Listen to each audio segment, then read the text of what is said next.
योग्य बनावे, ताकि वक्ता की वाणी का बीज जब आए तो वो अंकुरित होकर पुष्पित, फलित और वृक्षित हो जाए। तो योग्य बनने की भावना से, जैसे सूरदास है, जैसे कुंभन दास हैं, जैसे मीराबाई हैं, आपके अलवर के एक भक्त हुए। ध्यान से सुनिए सब लोग, इधर देखो। उन्होंने जीवन में कभी भजन नहीं किया था, जीवन में कभी नाम जप नहीं किया था, उन्होंने जीवन में कभी ठाकुर जी का बहुत दर्शन लाभ आदि कुछ नहीं किया था। लेकिन एक दिन पता नहीं क्या हुआ, कहीं कथा वो सुन रहे थे, तो कथा आदि में वो जाते थे, ऐसे कि निमंत्रण मिला है तो 5 मिनट मुंह दिखाई के लिए जाते थे। तो एक बार कहीं कथा चल रही थी अलवर में, तो वो गए। सत्य घटना है, बहुत ध्यान से सुनिएगा। कथा में जैसे ही पहुंचे तो जाकर के उन्होंने कोई प्रसंग सुना, और वो प्रसंग उनको इतना अच्छा लगा कि वो पहली बार जीवन में ठाकुर जी के लिए रोए। तो उन्होंने व्यास जी से कहा कि मैंने जीवन में कभी भजन नहीं किया, कोई तीर्थ यात्राएं नहीं की, मैंने कभी कोई साधन नहीं किया, पर आज मैं इतना भावुक कैसे हो गया।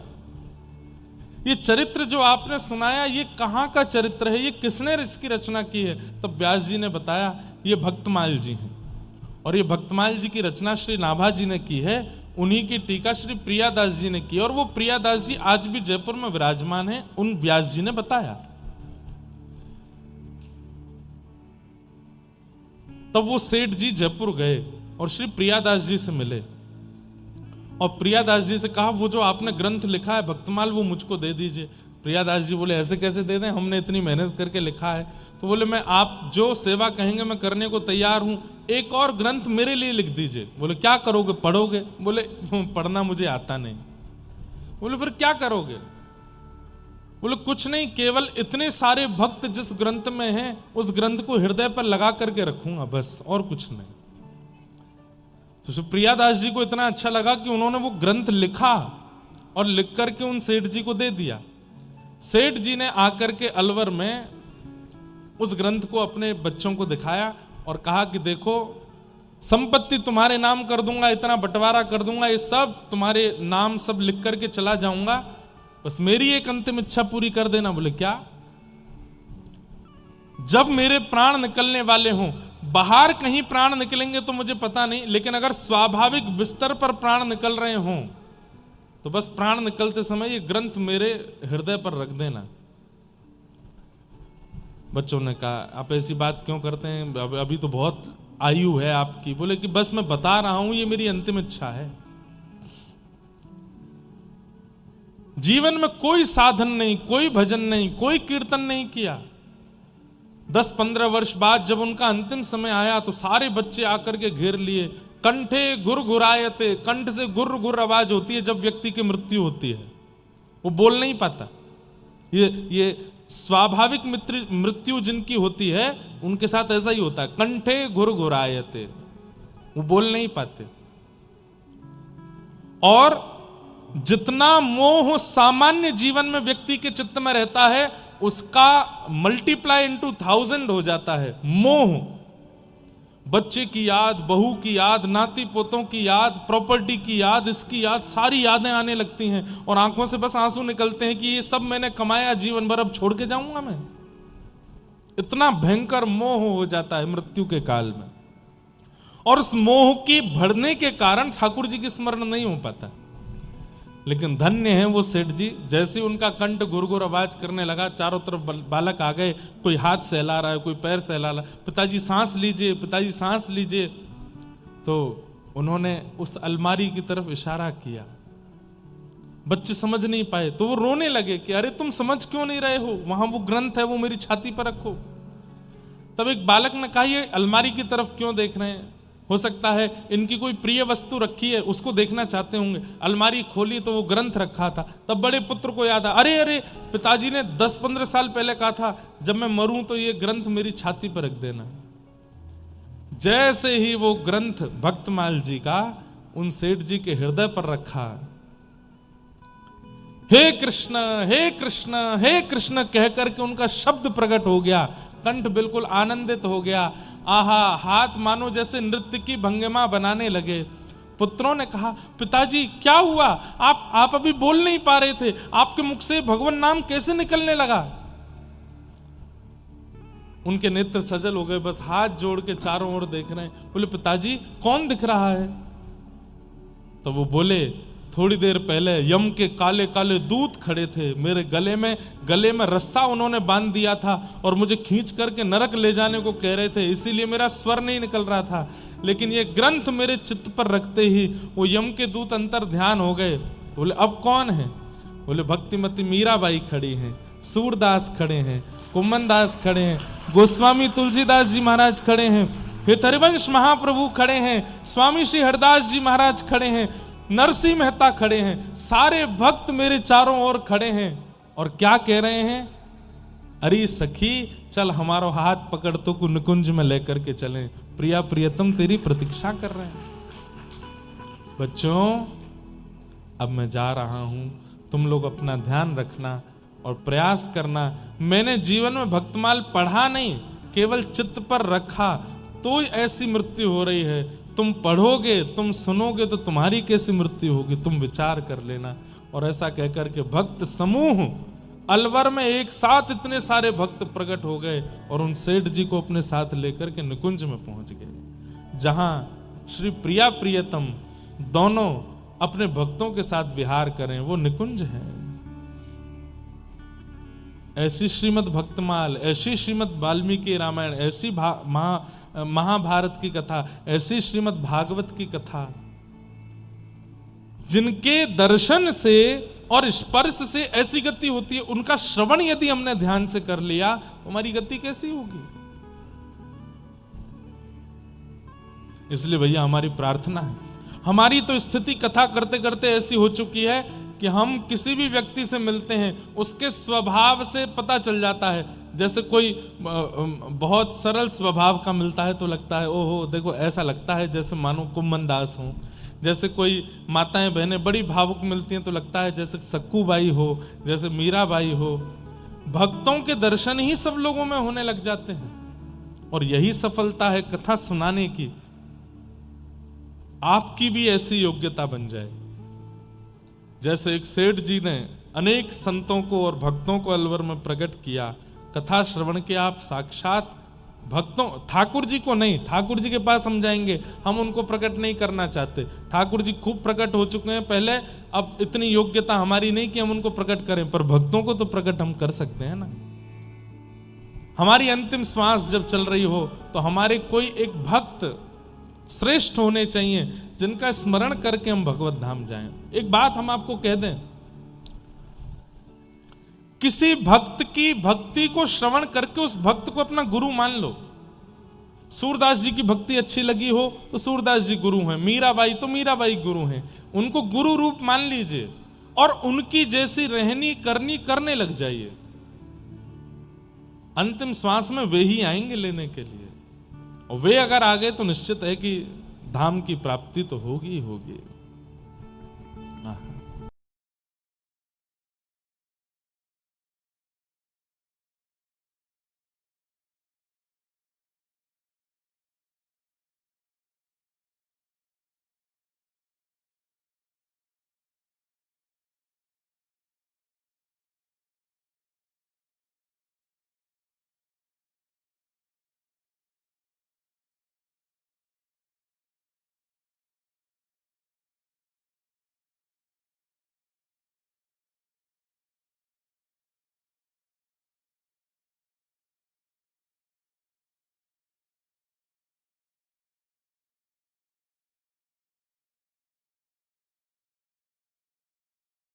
इतना तो कहना स्वामी, जब प्राण तन से निकले।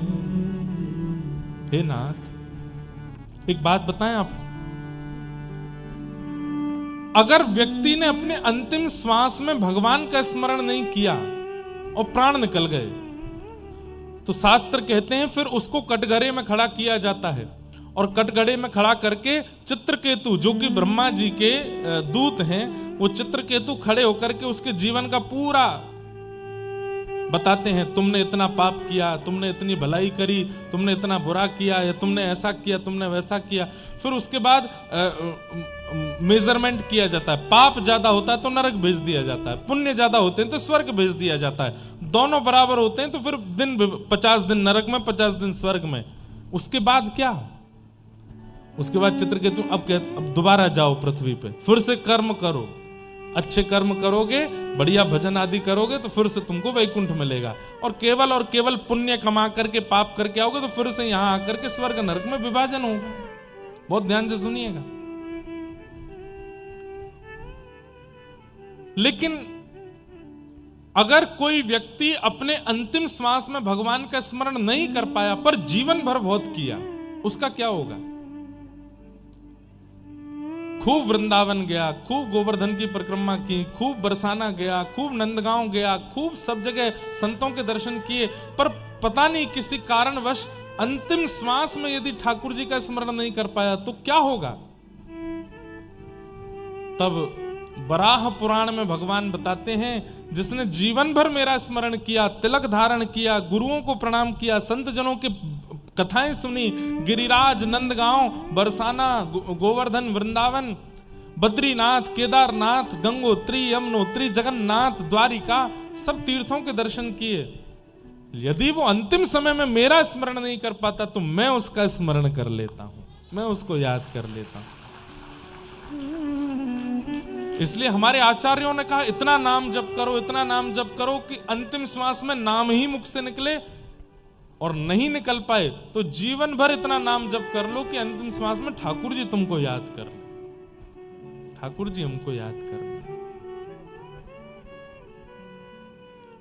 मीराबाई को ठाकुर जी ने याद किया अंतिम श्वास में, नरसिंह मेहता को ठाकुर जी ने याद किया। और एक बात और बता दूं, सांकेतिक बात, छुपी हुई बात है, जब ठाकुर जी याद करते हैं ना तो व्यक्ति की मृत्यु शुभ दिनों में होती है, या तो एकादशी को होगी, या फिर शिव उपासक है तो सोमवार को होगी, ठाकुर जी का उपासक है तो बृहस्पतिवार को होगी।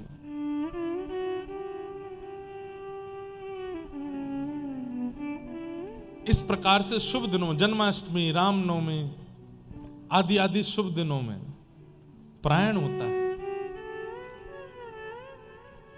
अब आप लोग कहीं पुराने जो गए हैं उनका ढूंढने मत लग जाना कब गए थे, देखें ठाकुर जी ने याद किया था कि नहीं। नहीं, उनकी चिंता नहीं करो, अपनी चिंता करो, उनका मत सोचिएगा। और इससे बहुत ज्यादा वो लोगों को दोष दृष्टि से मत देखने लगो, हो वो तो ऐसे दिन पे गए थे।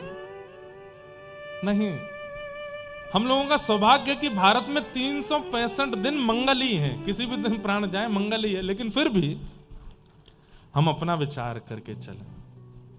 एकादशी का दिन हो, ठाकुर जी की मधुर कथा सुनी हो, उस दिन तिलक सिर पर धारण किया गया हो, ठाकुर जी की मधुर सेवा की वजह से हाथों से इत्र की सुगंधी आ रही है, ठाकुर जी का प्रसाद बनाया, भोग लगाया था, मधुर कथा सुन रहे थे तो नेत्र सजल हो गए थे।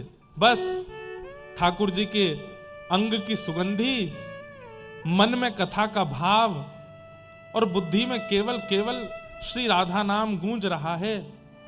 तभी कोई ब्रज से आ गया, डोरबेल बजाई, बोले हम आपके लिए प्रसाद लाए बरसाने का। आहा, वो प्रसाद पा लिया। अब जीभ पर भी प्रसाद है, मन में भी प्रसाद है, कानों में भी प्रसाद है, नेत्रों में भी प्रसाद है, बुद्धि में भी प्रसाद है। बस यही क्षण था, और उसी क्षण पता नहीं क्या हुआ, अचानक से हृदय गति रुकी, श्वास रुक गई और ठाकुर जी अपने संग ले गए। लोग बाग बंधुओं, इस पंडाल से बाहर ये बात करना मना है, मृत्यु की बात बाहर नहीं कर सकते। भाई शुभ शुभ बोलो, क्या बात कर रहे हो, हैं मरने की बात क्यों करते, अभी तो जीवन शुरू हुआ है। यही एक जगह है जहां मृत्यु की बात खुल के की जा सकती है। हम सबका जन्म ही हुआ है उस मृत्यु को सफल बनाने का। मेरे से बड़ी उम्र के लोग यहां बैठे हैं, मैं तो आपसे बहुत छोटा हूं। अभी से ही चिंता हो रही है कि मृत्यु सफल होनी चाहिए, कहीं संसार के विषय भोगों में पड़ करके ये मृत्यु असफल ना हो जाए, क्योंकि दोबारा चांस नहीं मिलेगा। हमारे शास्त्र आज्ञा करते हैं, ध्यान से सुनिएगा, थोड़ा डरिएगा इस बात को सुन के। अंतिम काल में व्यक्ति अगर अपनी धन संपत्ति का स्मरण कर लेता है, अंतिम काल में व्यक्ति अगर अपनी धन संपत्ति का, प्राण निकल रहे हैं तो पता चल जाता है व्यक्ति को कि मेरे प्राण जाने वाले हैं। अब उसको याद आ रहा है, उस वाली अलमारी में 12-15 लाख रुपए रखे हैं, किसको बता के जाऊं, उस वाली बैंक में इतने जमा हैं, वहां वाले में इतने रखे हैं, इतने वो, ओहो वो वाली प्रॉपर्टी की रजिस्ट्री हो गई है, उसकी तो वो पूरी हुई नहीं है। वो धन संपत्ति का स्मरण करते हुए जब व्यक्ति प्राण त्यागता है तो उसको अगले जन्म में सर्प बनना पड़ता है। ठाकुर जी कहते हैं, जा बेटा, भू माफिया बन गया, अब तू सारी जमीन तेरी है, सर्पों की ही है पृथ्वी। आप लोग सुनते हैं तहखानों में सर्प बैठे हैं, कर क्या रहे हैं? बोले वहां ऐसा हमारे व्रज में बताते हैं, उन मंदिर के नीचे इतना संपत्ति रखी है पर अंदर कोई जा नहीं सकता। बोले क्यों? बोले वहां सर्प बैठे हैं। क्या करते हैं सर्प? बोले पूरे दिन केवल कुंडली मार के बैठे ही रहते हैं, ले संपत्ति पर खर्च भी नहीं कर पाएगा, बैठा रहे उसी के ऊपर, क्योंकि अंतिम श्वास में वही सोचा था। व्यक्ति संपत्ति का स्मरण करते हुए प्राण त्यागता है तो सर्प बनना पड़ता है।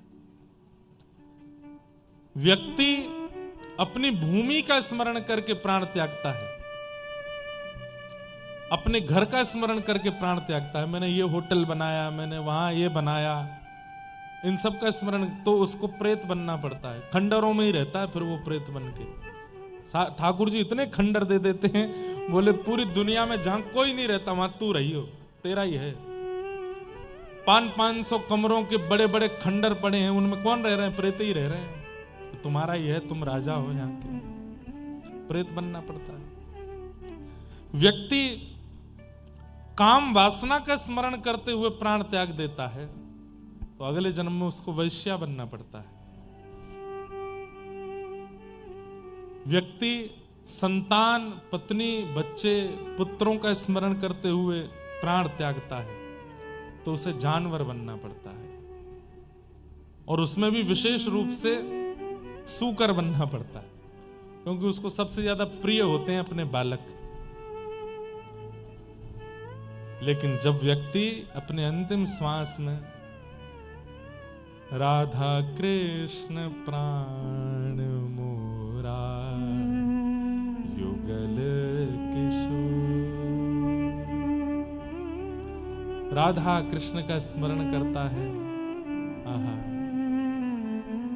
फूलन में सोए रहो वृंदावन धाम, चहु दिश लागी रट राधे श्याम, फूलन में सोए वृंदावन धाम, चहु दिश लागी रट राधे श्याम, चहु दिश लागी रट राधे श्याम।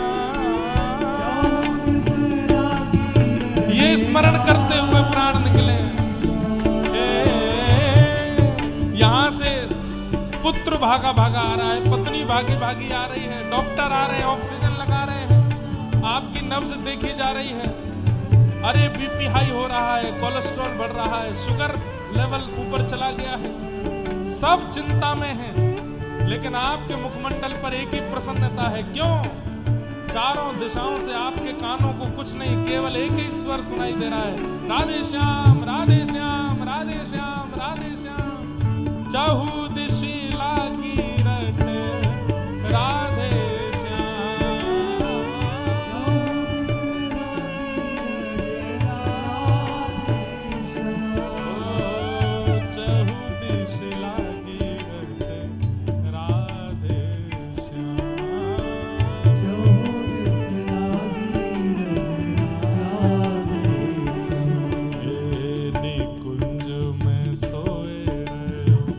वृंदावन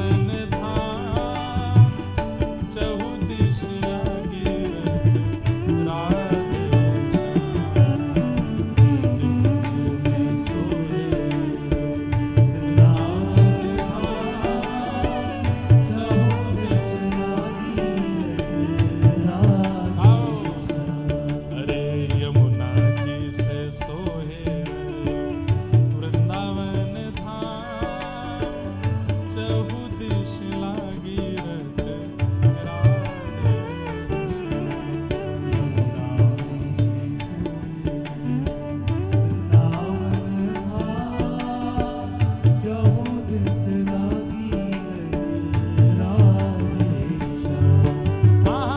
भक्तन में सोहे रयो वृंदावन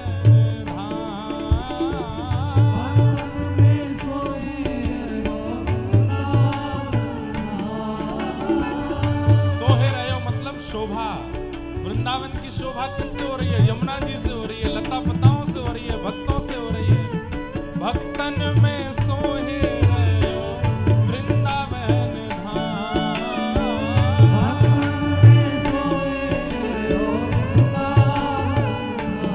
और चहु दिश लागी राधे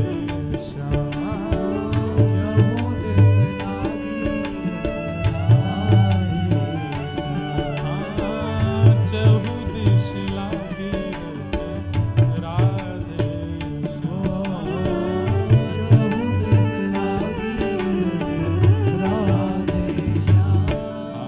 संत सो सोहे वृंदावन धाम चहु दिश लागी राधे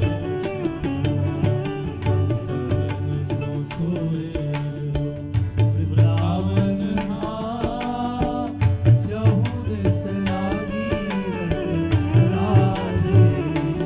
राधा वल्लभ सो सोहे रयो वृंदावन धाम चहु दिश लागी रट राधे श्याम राधा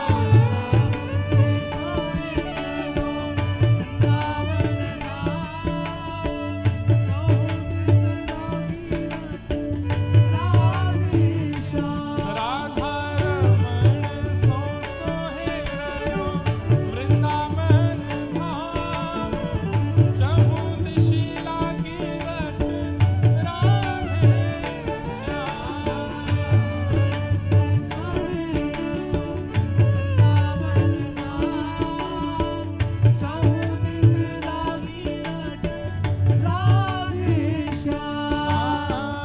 चहु दिश लागी रट राधे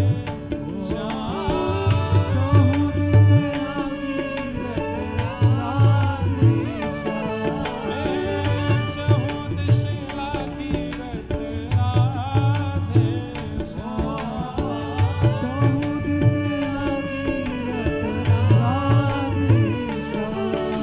गिरधारी जी सो सोए वृंदावन धाम चहु दिश लागी रट राधे गिरधारी जी सो सोए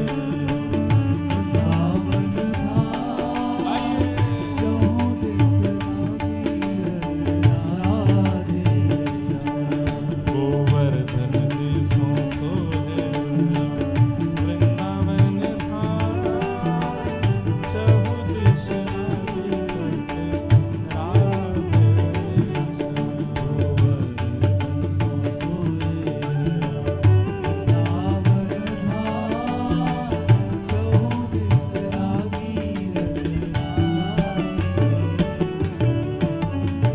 ऐसा स्वर गूंज रहा हो कानों में केवल यही बात राधे श्याम राधे श्याम राधे श्याम, और तब प्राण निकले,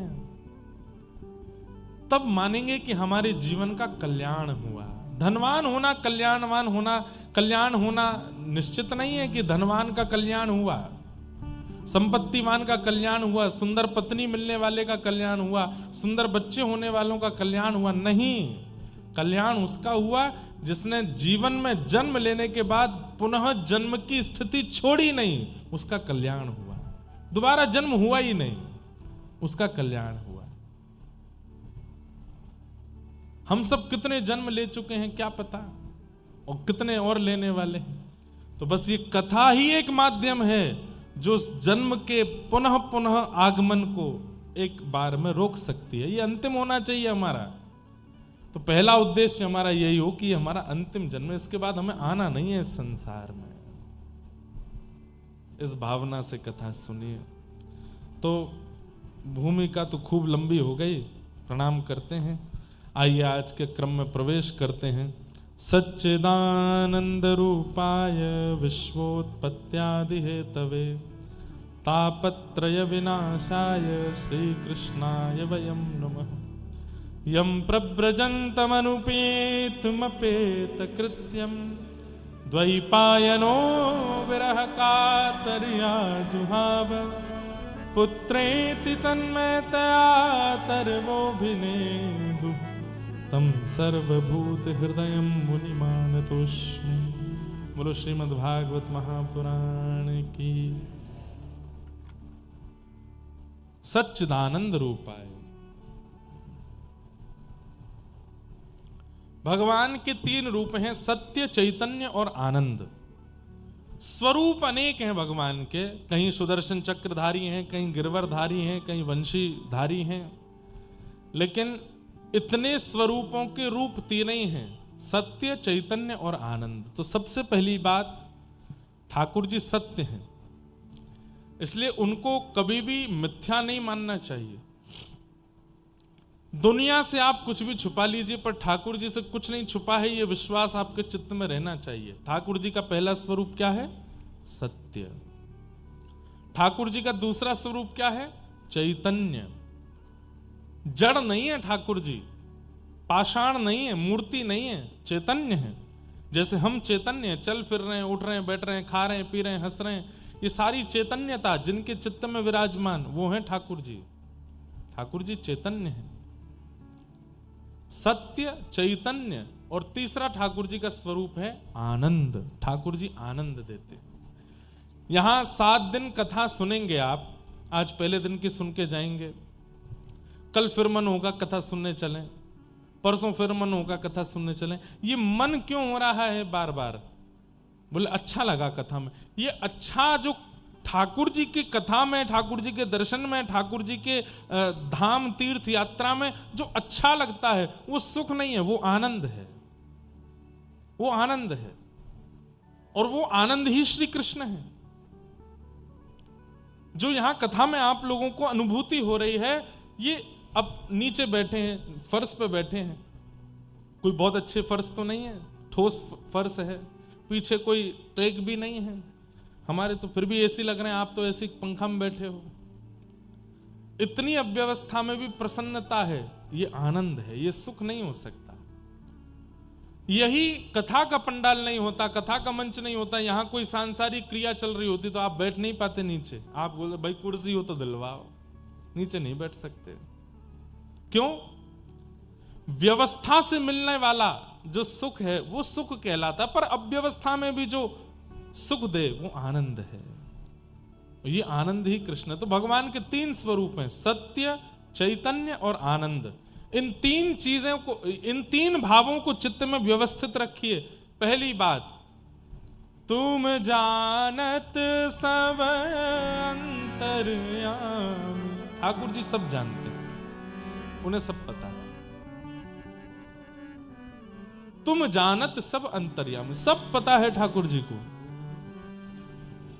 यह विश्वास चित्त में रखिए कि उन्हें सब पता है। आपको सत्य बता रहे हैं, भक्ति मार्ग में प्रवेश आपका यहीं से हो जाएगा कि आप ये विश्वास चित्त में रखते हैं कि उनको सब पता है। कई लोग मंदिर इसलिए जाते हैं, उनको लगता है ठाकुर जी को पता नहीं है मेरी परिस्थिति क्या, मैं बता के आऊं। नहीं, वो सब जानते हैं, उन्हें पता है। इससे होगा क्या? कल को जीवन में कष्ट आने पर, दुविधा आने पर, पीड़ा आने पर आप शांत रहोगे। क्यों? ठाकुर जी को पता है अभी शायद इसमें मेरी भलाई है इसलिए ऐसा दे रहे हैं, कुछ समय बाद अच्छा देंगे, शायद उसमें मेरी भलाई होगी। तुम जानत सब अंतर्यामी। तो पहला भाव, ठाकुर जी के प्रति विश्वास रखो कि वो सत्य जानते हैं, उन्हें पता है। दूसरा, अब पहली जो सत्य की बात है, इसमें एक प्रसंग याद आता है। सुना होगा आपने, बड़ा प्रसंग अद्भुत है, साक्षी गोपाल भगवान। कई मंदिरों में आप जाते हैं तो वहां पर आपको साक्षी गोपाल भगवान जरूर मिलते होंगे। अभी हम परसों ही महाकाल भगवान को दर्शन करके आए, वहां पे भी साक्षी गोपाल। हमको पुजारी जी लेके बोले साक्षी गोपाल हैं, इनको प्रणाम किए बिना महाकाल को प्रणाम किया ये रजिस्टर में लिखा नहीं जाता चित्रकेतु के पास, यही साक्षी लेते हैं। साक्षी गोपाल करते क्या हैं, आपने क्या किया ये उनको पता है, उसकी साक्षी लेते हैं, उसकी गवाही देते हैं। तीर्थ यात्रा पर कुछ लोग गए हुए थे, तीर्थ यात्रा विश्राम हुई तो एक बड़े वयोवृद्ध थे, उन्होंने एक युवा बालक को उसकी पीठ पे हाथ धर के कहा, तुमने मेरी इतनी सेवा करी है इस पूरी यात्रा में, अब तुम वापस गांव चलोगे, अपनी पौत्री का, अपने पुत्र की पुत्री का तुमसे ब्याह कराऊंगा।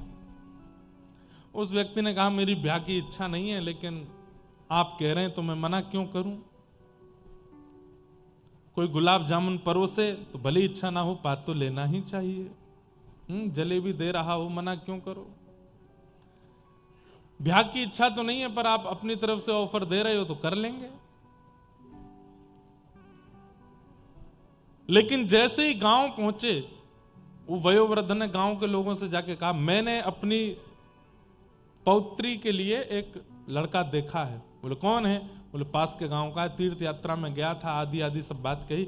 घर के लोगों ने कहा आप भी कुछ सोचते नहीं, विचारते नहीं, घर में किसी से पूछा नहीं, पक्की करे आए वहां पे, हम नहीं करेंगे ब्याह। तो बेचारे वृद्ध अकेले पड़ गए। 4 दिन बाद का समय दिया था उस लड़के को कि तुम आ जाना अपने परिवार वालों के साथ। वो आ गया। जैसे ही घर पहुंचा तो वृद्ध ने बाहर ही रोक लिया उसको और उससे कहा, भाई देखो क्यों आए हो तुम। बोले आपने कहा था कि अपनी पौत्री का आप ब्याह करेंगे तो मैं परिवार वालों को लेके आया हूं। बोले ऐसे झूठ बोल रहे हो, मैंने तो कुछ नहीं कहा, मैंने तुमसे कहा ही नहीं था, तुमने कोई स्वप्न देखा होगा या तुम मिथ्या बोल रहे हो। अरे भैया सबको इकट्ठा करके उसके परिवार वालों के सामने बोला, मैंने इससे कहा ही नहीं कि मैं अपनी पौत्री का ब्याह करूंगा, ये झूठ बोल रहा है। वो लड़का रोने लगा, उसने तो पूरे हाथ पांव बांध लिए, बोले मैं ब्याह नहीं करूंगा, लेकिन मैं ये बात साबित करके रहूंगा कि आपने कहा था, आप झूठ बोल रहे हो। गांव के सरपंचों ने बुला करके कहा, बोले भैया क्या बात है। उसने कहा कि इन्होंने मुझसे कहा था कि अपनी पौत्री का ब्याह करेंगे, अब मना कर रहे हैं। तो गांव के लोगों ने कहा भाई देखो अब कौन सत्य बोल रहा है कौन झूठ बोल रहा है, ये तो कोई तीसरा व्यक्ति बतावेगा तो बात पता चलेगी। जब आपने इनसे कहा था कि आप अपनी पौत्री का ब्याह करेंगे इनसे, तब किसी ने सुना था? तो जो और भी लोग गए थे यात्रा पे वो सब लोग भी मना कर दिए, नहीं हमने तो नहीं सुना था। तो उस लड़के ने कहा अरे आधी रात हो रही थी, सब सो रहे थे, कोई नहीं जागा था, बस मैं और ये थे। बोले अब ये तो तुम ऐसी बात कर रहे हो कि हम कोई इस पे कार्रवाई कर ही नहीं सकते, कोई तीसरा व्यक्ति लेकर के आ जाओ जिसने सुनी हो तो हम मान जाएंगे। तब उसने अचानक से एक बात बोली, हाँ एक ने सुनी है। बोले कौन? बोले जब हम रात्रि में सो रहे थे तो गोपाल जी का मंदिर था, वो गोपाल जी सुन रहे थे। घर के सब गांव के पंचायती सब हंसने लगे। बोले गोपाल जी सुन रहे थे? बोले हाँ उन्होंने सुना है। बोले एक काम कर, सब एक दूसरे को ऐसे आंख मारने लगे, बोले कि अब इसको फंसा देते हैं काम में, आप अपनी पौत्री का ब्याह कहीं और कर देना। बोले क्या? बोले हाँ भाई किसने सुनी थी बात तुम्हारी? बोले गोपाल जी ने। बोले तू एक काम कर गोपाल जी को लेके आ, अगर गांव के सामने उन्होंने गवाही दे दी तो तेरा ब्याह हम इससे करा देंगे। सब बोले गोपाल जी कभी बोलेंगे ही नहीं। लेकिन उसको इतना विश्वास था ठाकुर जी के ऊपर, चल दिया। और महाराज कितने दिन लगा करके वृंदावन आया उड़ीसा से, और आकर के ठाकुर जी से कहा, ठाकुर जी मुझे ब्याह करने की बहुत इच्छा नहीं है, पर मैं केवल इतना चाहता हूं कि वो व्यक्ति झूठ बोल रहा है इसका पूरी दुनिया को पता चले। और दूसरी बात, मैंने जब कहा कि आपने बात सुनी है तो सब हंस रहे थे, तो सबको ये बात बता दीजिए कि आपने सुनी थी, उन्होंने कहा था कि वो अपनी पौत्री का ब्याह करेंगे। ठाकुर जी तो ऐसे ही बैठे रहे, कुछ नहीं बोले। उसने मक्खन का भोग लगाया, ठाकुर जी को माला पहनाई, ठाकुर जी को इत्र लगाया। बोले आप बोलते क्यों नहीं हो, कुछ बोल दीजिए ना। हाँ, अपना काम होता तो नेक में ही बोल पड़ते, अब मेरे काम बनना है तो क्यों बोलोगे। ठाकुर जी से ऐसे वार्ता करने लगा। देखिए नाथ, आप बोलो चाहे मत बोलो, पर मैं ये जानता हूं कि आपने सुना है। बिन पग चले ही सुने ही बिन काना, मैंने सुना है कि आप सुनते हैं। तीसरा कोई नहीं था जिसने सुना था, आपने सुना था। कृपा करके चलिए ना मेरे गांव। रात्रि का समय हो गया, मंदिर बंद हो गया, पुजारी जी ने पर्दे आदि लगा दिए। बाहर देली पे बैठ के सिर पटकने लगा। बोले क्यों नहीं बोल रहे हो? नामदेव के लिए आप प्रकट हो गए थे, सूरदास के लिए प्रकट हो गए थे, सक्कूबाई के लिए प्रकट, मेरे लिए क्यों नहीं बोल रहे? मैं कुछ और नहीं चाहता, केवल बोल दीजिए कि आपने सुना था। मंदिर बंद के अंदर से ठाकुर जी बोल पड़े, ए बावड़े, ये कलयुग है, कलयुग में मैं मूर्ति के रूप में, मूर्ति कोई चलती है? मूर्ति चलती नहीं। बाहर से वो भक्त बोला तो वो बोलती भी तो नहीं है मूर्ति, आप बोल कैसे रहे हो? नाम जप भी नहीं करते, परिक्रमा भी नहीं करते। ऐसे साधन शून्यों को भी ठाकुर जी मिले हैं। कैसे मिले हैं? केवल और केवल विश्वास की कसौटी पर। उसे विश्वास है कि उन्होंने सुना है और वो इसी की रट लगाता रहा। ठाकुर जी प्रकट हो गए। बोले देख, तेरा गांव बहुत दूर है वृंदावन से, आने जाने में बहुत समय लगेगा। तो बोले तो क्या हो गया, चल दो। अरे वो बात ठीक है, पर तुम सब भक्त लोग हो, तुम लोग तो भूख प्यास सह ले, तो मुझसे नहीं सहन होता है। मैं तो एकादशी भी नहीं करता, मैं तो उस दिन भी प्रसाद पाता हूं। 8 बार भोजन करता हूं दिन में।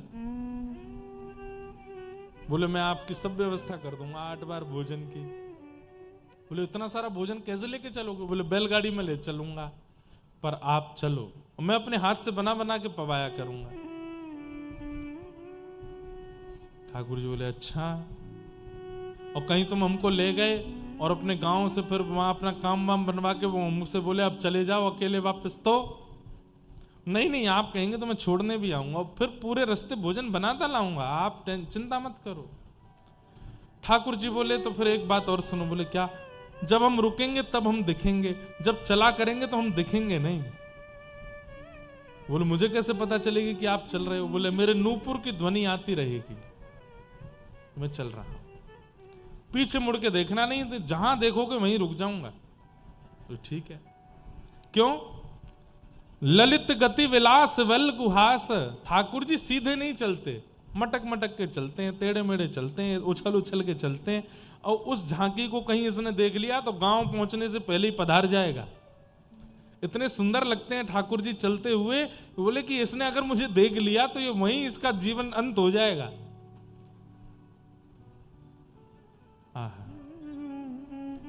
ललित गति के साथ ठाकुर जी चल पड़े वृंदावन से, जगह जगह रुक करके। अब जगह जगह नहीं रुक रहे हैं, एक दिन में 8 बार रुकते हैं। फिर वो भोजन बनाता है, ठाकुर जी को पवाता है। बड़े विचित्र हैं ठाकुर जी। एक लीला सुनाऊं।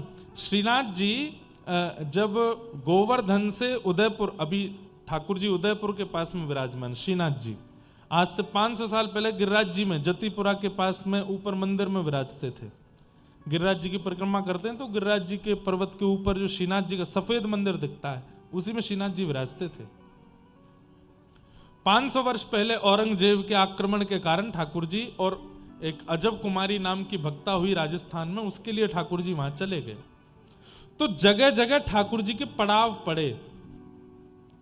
कोटा में भी चरण चौकी है, ठाकुर जी के कुछ दिन वहां रहे, जोधपुर में भी रहे, उदयपुर में भी रहे, कुछ कुछ दिन कुछ कुछ साल सब जगह रुकते हुए, प्रसाद आरोगते हुए सब जगह से फिर नाथ द्वारा पहुंचे।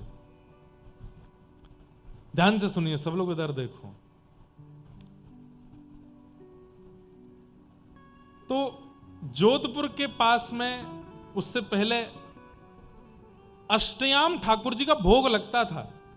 जैसे सुबह 8:30 बजे बाल भोग लगना है तो 8:30 बजे जिस नगर में पहुंचते थे ठाकुर जी, उस नगर के लोग बाल भोग तैयार करते थे, ठाकुर जी को पवाते थे। कुछ टोलियां आगे चल के बता देती थी इतने बजे तक श्रीनाथ जी आएंगे, आप लोग राजभोग तैयार कर लो। शुद्ध पवित्र स्थिति में राजभोग तैयार होता था, ऐसे चलते थे। तो एक बालक था, उसने कथा में सुना था कि ठाकुर जी के लिए कुछ भी अर्पित करोगे तो ठाकुर जी प्रेम से अर्पित की गई वस्तु को स्वीकार करते हैं। बड़ा ठाकुर जी का भक्त। आज उसको जब सुनाई दिया कि श्रीनाथ जी ब्रज से राजस्थान आ रहे हैं और हमारे गांव से निकलेंगे, तो उसने सोचा कि सब भोजन बना रहे हैं, सब प्रसादी बना रहे हैं, मैं छोटा बालक मैं क्या बनाऊं। तो उसने कील हथौड़ी से ठोक करके सुंदर ठाकुर जी के लिए चौकी बनाई कि ठाकुर जी पाएंगे तो थाल रखेंगे कहां पर। अब उसको ये नहीं पता था कि थाल रखने की चौकी होगी, सब संगी लेके चल रहे हैं, लेकिन उसने बड़े भाव से एक चौकी बनाई। अब छोटे से बालक ने बनाई बनवाई जैसे भी हो, ज्यादा बढ़िया नहीं थी, मतलब ऐसी थी कि उस पर थाल रखें तो वो चौकी ऐसे हिलती थी, लेकिन उसने बनाई बड़े प्रेम से। ठाकुर जी का रथ जैसे ही उस गांव में पहुंचा, गांव के लोग सामग्रियां लेकर के पहुंचे। पीछे चांदी की सोने की चौकियां ठाकुर जी की रखी थी, जैसे ही ला करके रखी तो ठाकुर जी ने गुसाई जी से सर हिला के मना किया, इस पे नहीं पाएंगे। बोले तो एक भगत ने चौकी बनाई है, वो लेके आओ। बोले जय जय, आपकी तो प्रिय चौकी चांदी और ये सोने की चौकी है, इसमें ही पाते हो आप। बोले नहीं, अब वो लेके आओ, उसमें पाएंगे। तो गुसाई जी ऐसा भी करते थे कि कहीं कहीं ठाकुर जी की आज्ञा हो जाती थी, उसके थाल में पाना है, उसके बर्तन में पाना है, तो उसको ठाकुर जी को पवा के प्रसादी करके उस भक्त को ही वापस कर देते थे। हल्ला मचाएगा, बोले हाँ भाई, अमुक नाम का कोई बालक है, इसने चौकी बनाई है। वो बालक पीछे खड़ा था चौकी लेकर के, वो रोने लगा, अरे मेरी चौकी मंगाई। बोले ठाकुर जी कह रहे हैं तुम चौकी लाओ। उसने चौकी दी, और चौकी के अंजर पंजर सब ढीले ढाले थे, ज्यादा बढ़िया अच्छे से बनी नहीं थी। अब ठाकुर जी का थाल हमारी तरह थोड़ी होता छोटा, खूब बड़े बड़े थाल होते हैं, उसमें भी वजन होता है खूब, कम से कम 6-7 किलो वजन तो थाल में होता ही है। ये मोटे मोटे लड्डू, खूब सारी रोटियां, खूब सामग्री सब पाते हैं। वो थाल जैसी रखी तो चर चर चर आवाज करने लगी चौकी। गुसाई जी बोले जय जय, मुझे तो लगा थाल रखते ही कहीं पधार नहीं जाए चौकी। बोले नहीं नहीं, यहीं पे पाऊंगा, धरो। ठाकुर जी ने प्रेम से आरोगा, गुसाई जी पकड़ के बैठ गए। बोले कि मैं पकड़ के बैठा हूं, आप पाओ। बोले नहीं नहीं, छोड़ दो इसको, झूलने दो, झूलती वही चौकी पे पाऊंगा। प्रेम से ठाकुर जी ने प्रसाद अरोगा। अरोगने के बाद गुसाई जी प्रसन्न तो बहुत हुए, फिर उस बालक को बुलाया। बोले लो, ठाकुर जी ने प्रसादी कर दी चौकी, अब तुम इसको रखो। अब वो बालक तो बड़ा प्रसन्न, चौकी में से अद्भुत सुगंधी आ रही थी। ठाकुर जी आगे निकले, अगले पड़ाव पर जहां प्रसाद होना था, जैसे ही ठाकुर जी प्रसाद के लिए रुके, चांदी और सोने की चौकी धरी। ठाकुर जी बोले ना, वही चौकी मंगवाओ।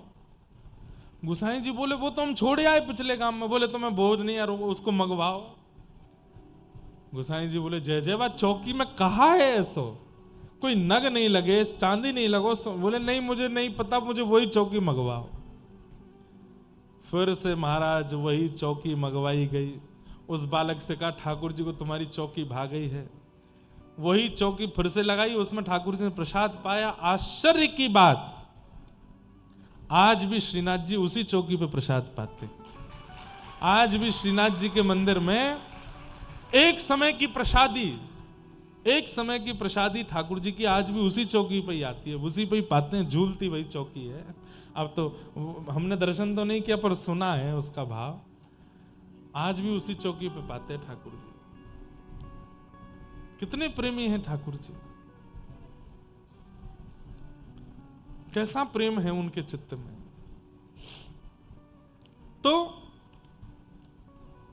वो भक्त ठाकुर जी को लेकर के उड़ीसा गया, रास्ता भर प्रसाद बनाता गया, छम छम आवाज आती थी।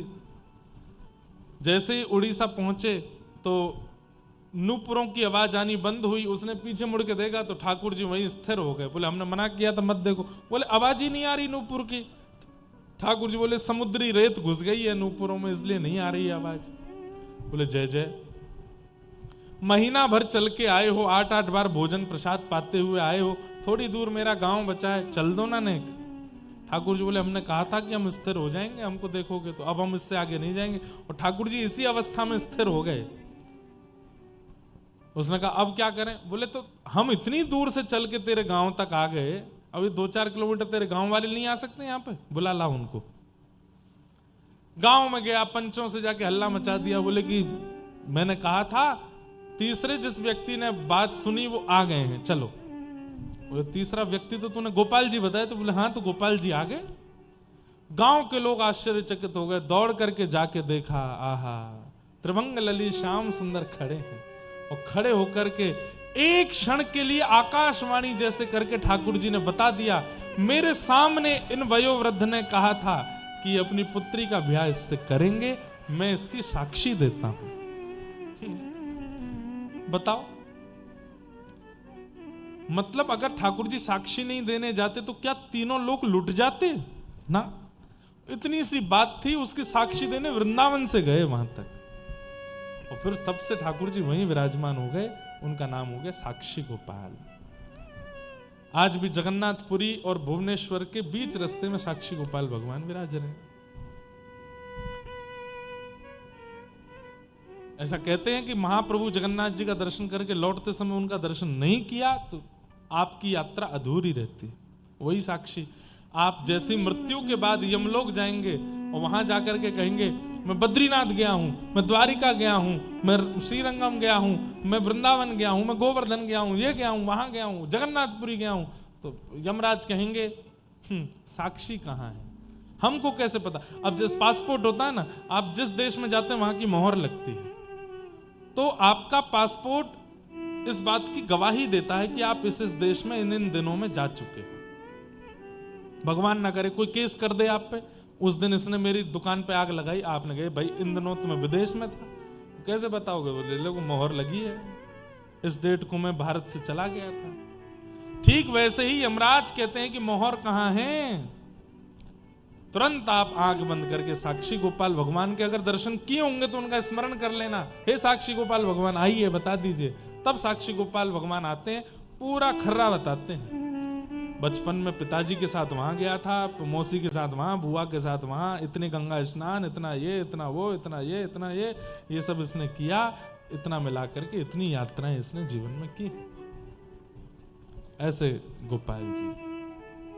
पर मुझे ऐसा लगता है साक्षी गोपाल भगवान भी देखते होंगे, भजनानंदी की साक्षी देने जाते होंगे, एरे गेरे इनकी नहीं देते होंगे। एरे गेरे कौन है? जो ट्रिप करने जाते हैं, यात्रा करने नहीं, ट्रिप करने जाते हैं कई। वो ट्रिप कैसी करते हैं? वो धाम में जाकर के भी व्यसन ही करते हैं, बस धाम नाम के मात्रा, नाम भाव से गए, वहां गए, पर वहां जाकर के भी शुद्धता, पवित्रता, इन सब का ध्यान नहीं रखा। ऐसे लोगों की साक्षी ठाकुर जी नहीं देते, भजन के भाव वालों की साक्षी। तो ये बात मैं क्यों बता रहा था? भगवान सत्य हैं, वो सब जानते हैं। ठाकुर जी का दूसरा स्वरूप है चैतन्य। वो जड़ नहीं है, वो मूर्ति नहीं है, पाषाण नहीं है, फोटो नहीं है, वो साक्षात चैतन्य है। बस आपके अंदर इतनी काबिलियत होनी चाहिए कि जड़ ठाकुर जी को आप चला सको, जड़ ठाकुर जी को आप बुला सको, जड़ ठाकुर जी को आप नचा सको।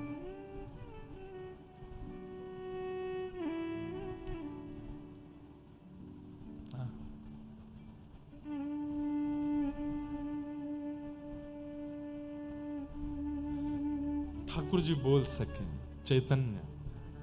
और अंतिम है आनंद। ठाकुर जी आनंद स्वरूप है, आनंद देते हैं। ठाकुर जी सुख देते हैं, आनंद देते हैं। ऐसे ठाकुर जी को हम बारंबार प्रणाम करते हैं।